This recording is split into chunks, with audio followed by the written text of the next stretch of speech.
나 여호와가 이같이 말하노라. 내가 너희의 어미를 내보낸 이혼 증서가 어디 있느냐? 내가 어느 체주에게 너희를 팔았느냐? 보라, 너희는 너희의 죄악으로 말미암아 팔렸고 너희 어미는 너희의 배역함으로 말미암아 내보냄을 받았느니라.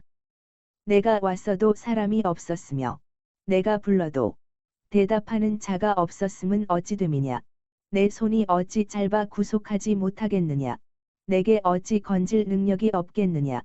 보라, 내가 꾸짖어 바다를 마르게 하며 강들을 사막이 되게 하며 물이 없어졌으므로 그 물고기들이 악취를 내며 갈하여 죽으리라. 내가 흑암으로 하늘을 입히며 굵은 배로 덮느니라.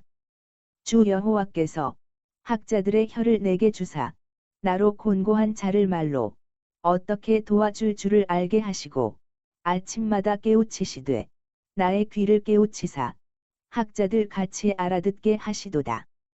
주 여호와께서 나의 귀를 여셨으므로 내가 거역하지도 아니하며 뒤로 물러가지도 아니하며 나를 때리는 자들에게 내 등을 맡기며 나의 수염을 뽑는 자들에게 나의 뺨을 맡기며 모욕과 침 뱉음을 당하여도 내 얼굴을 가리지 아니하였느니라.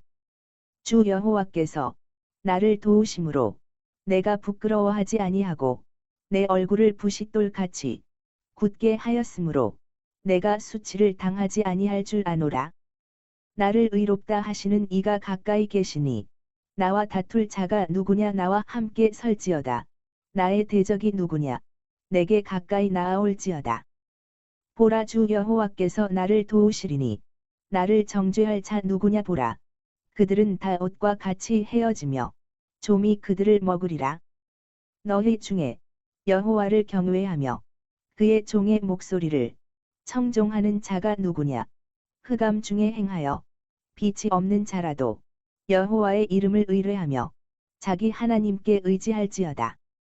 보라, 불을 피우고 횃불을 둘러띈 자여, 너희가 다 너희의 불꽃 가운데로 들어가며 너희가 피운 횃불 가운데로 걸어갈지어다. 너희가 내 손에서 얻을 것이 이것이라. 너희가 고통이 있는 곳에 누우리라. 아멘. 충성된 종 메시아의 순종을 이사야 50장에서 말합니다. 11절로 끝나는 매우 짧은 장이지요. 주제에 대한 설명도 없고 관련성도 별로 없이 나타납니다. 하나님과 이스라엘 관계를 부부에 비교하였으니 곧 하나님을 배반하고 우상을 섬긴 것은 간음입니다. 그 죄로 붙들렸다는 것이지요. 자, 1절에서 3절은 선민이 포로되는 원인에 대한 얘기가 나옵니다. 하나님과의 부부관계에 있는 유다 민족이지만 바벨론의 포로로 끌려갈 사실을 염두에 두었으니 곧 저들이 그렇게 불행해지게 된 것은 하나님 때문이 아니고 바로 저들의 죄 때문입니다. 죄 없이 이혼되는 것이 아니라 간음 때문입니다. 그러나 포로된 이스라엘을 자주 버리신 것이 아니라 선지자를 보내어서 회개를 거듭 촉구하였습니다. 하지만 그들에게서 아무런 반응도 없었습니다. 그래서 출애굽 당시의 권능을 회상시켜서 깨닫게 하시며 손이 짧아 구속 못하거나 능력이 없어서 못하는 것이 아님을 역설하였습니다. 드디어 슬픔을 표하기 위하여 흑암으로 하늘을 입히며 굵은 배로 덮는다라고 표현하였습니다. 메시아의 인내를 4절에서 6절은 말합니다. 본문에 학자들의 혀를 말하는데 이는 잘 훈련된 말을 의미합니다. 아침마다 깨우치시되 나의 귀를 깨우치사 학자들이 알아듣게 하신다는 말씀인 것입니다.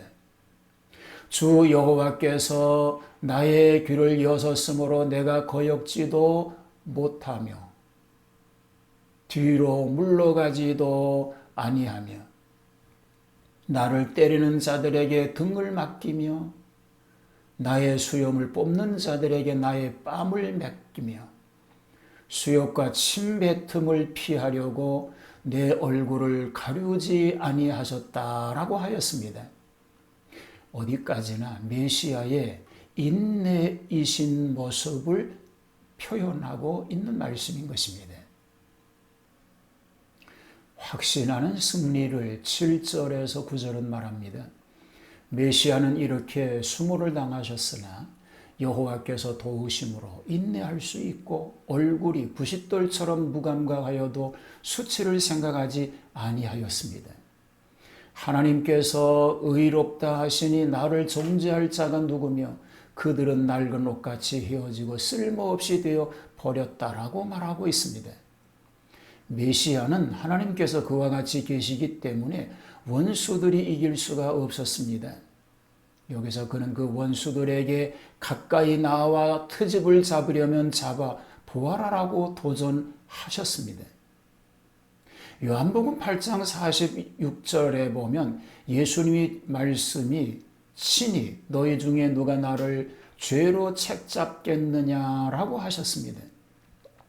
과연 양심적으로 메시아를 책잡을 자는 천상천하에 하나도 없는 것입니다. 그러므로 확신하는 승리를 거둘 수 있다고 말씀하고 있습니다. 권면의 경계를 10절과 11절은 말하고 있습니다. 이제 메시아께서 여호와를 믿는 자들에게 여호와를 의뢰하라는 것입니다. 성도의 지상생활에는 언제나 안전한 때가 없는 줄 알아야 합니다.